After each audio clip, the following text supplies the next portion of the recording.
Summer na, kaya gusto ko lang i-share sa inyo ang vlog namin sa Calaguas Island last year. At dahil summer na ulit na yon, masasabi ko talaga na ang Calaguas ang isa sa mga best beach destinations sa Bicol region dahil sa breathtaking views, crystal clear water, at pinong-puting buhangin. Sa trip na ito, nag-book kami kay Miss Ellen Totanes. Ito yung kanilang Facebook page. Nandito rin ang contact details. I-post nyo na lang ang video kung gusto nyong mag-inquire o mag-reserve. Mga bandang alas 11 ng gabi na kami nakaalis ng Taguig dahil dito kami nagpasundo.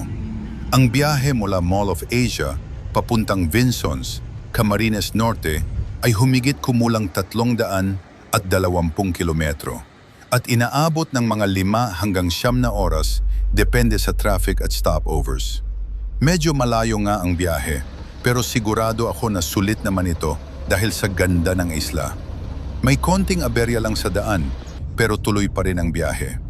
Sumilip na ang araw nang makarating kami sa Calawag, Quezon.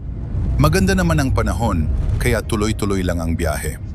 At ilang oras pa, narating na namin ang Arko ng Bicol dito sa Santa Elena, Camarines Norte. Ilang oras na lang at makakarating na kami sa Port of Vinsons dahil dito ang sakayan papunta sa isla ng Calaguas. Dumaan muna kami sa bayan ng Santa Elena, pagkatapos ay sa bayan ng Labo at maya-maya lang, Vinsons, Camarines Norte na. Dito pa lang, ramdam na namin ang excitement papunta sa isla. Ito pala ang view dito sa port, ang Vinsons River.